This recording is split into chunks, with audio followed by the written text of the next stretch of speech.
আর তারা গেলা নারীর শরীরে যখন একটা একটা করে ঢুকে আল্লাহ বলেন ফেরেশতা আমার আসিয়া মরার আগে আমার আসিয়াকে জান্নাতের 8টা দরজা খোলা দেখিয়ে দাও।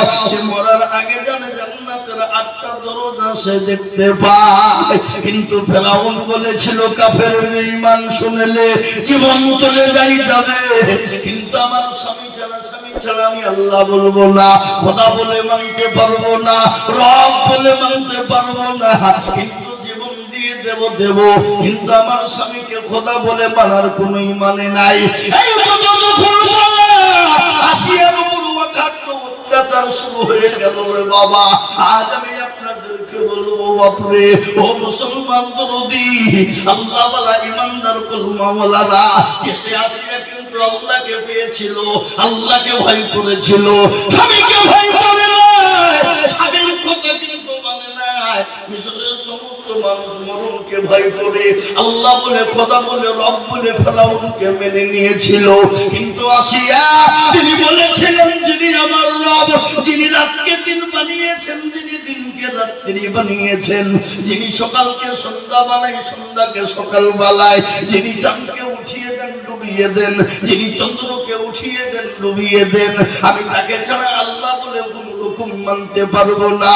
কিন্তু ও মুসলমান দরদি আজ আমি আপনাদেরকে বলতে চাই রে বাবা, আজকে গোটা ওয়ার্ল্ডের ভিতরে দরদি ইসলামকে মিটিয়ে দিতে চাইছে, কোরআনকে মিটিয়ে দিতে চাইছে, দিনকে মিটিয়ে দিতে চায়।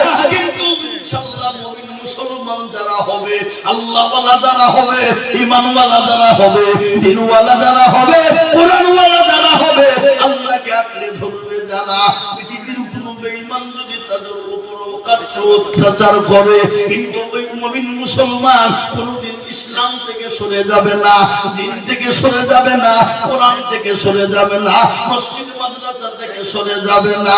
আজ আপনারা সকলেই জানেন রে বাবা, এলাকায় বহুত মসজিদকে নিয়ে ভেঙে দেওয়া হলো, অনেক মাদ্রাসা ভেঙে দেওয়া হলো। এটাকে আমি গত পরশুদিন আসাম থেকে জলসা করে এলাম। আমি আমাকে বলল হুজুর কি বলবো এমন দুঃখের কথা, আজকে আমাদের অনেকগুলা মসজিদকে বন্ধ করে দিয়েছে, অনেক মাদ্রাসা বন্ধ করে দিয়েছে। কিন্তু আমি একটা কথা বলবো বাপ, যতই তারা মাদ্রাসা বন্ধ করুক না কেন, মসজিদ বন্ধ করুক না কেন, ইনশাআল্লাহ ইসলামকে মিটিয়ে দিতে পারবে না। ইসলামের মালিককে একবার চিলিয়ে বলুন তো দেখি কে? ইসলাম আল্লাহ বলে আমার কাছে সবথেকে মানিত ধর্ম, যে ধর্মটার নাম হলো ইসলাম। ইসলামকে আল্লাহু আকবার। ও বেঈমান তোরা আজকে একদিক থেকে মসজিদ মাদ্রাসা ভেঙে দিবি, আর একদিক থেকে মুসলমান মসজিদ মাদ্রাসা রক্ত দিয়ে জীবন দিয়ে গড়িয়ে তুলে দেবে ইনশাআল্লাহ। তাই আজ আমি আপনাদের কাছে একটা হাদিস পড়েছি, নবী বলেছেন মান বানা লিল্লাহি মাসজিদান বানাল্লাহু লাহুল বাইতাল ফিল জান্নাহ। রাসূল বলেছে যারা মসজিদ বানিয়ে দেয় আল্লাহ তার জন্য ঘর তৈরি করে দেয়, যারা মসজিদ বানিয়ে দেবে আল্লাহ তার জন্য ঘর তৈরি করে দেবে।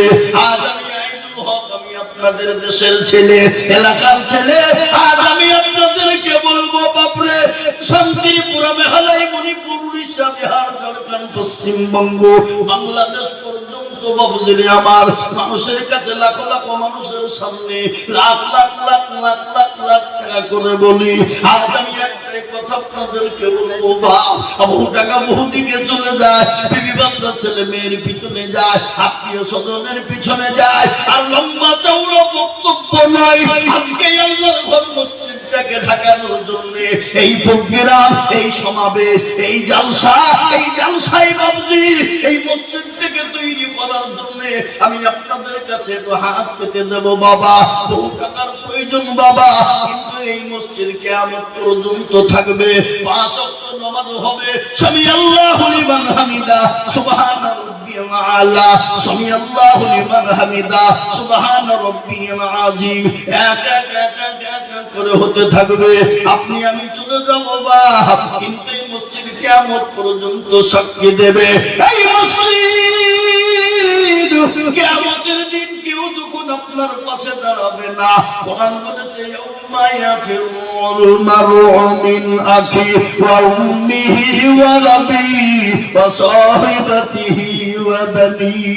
সেই দিন কেউ যখন কারো জন্য আগিয়ে যাবে না, সেই দিনই মসজিদ আপনার জন্য সহযোগিতা করবে, সেই দিনই দান আপনার জন্য সহযোগিতা করবে।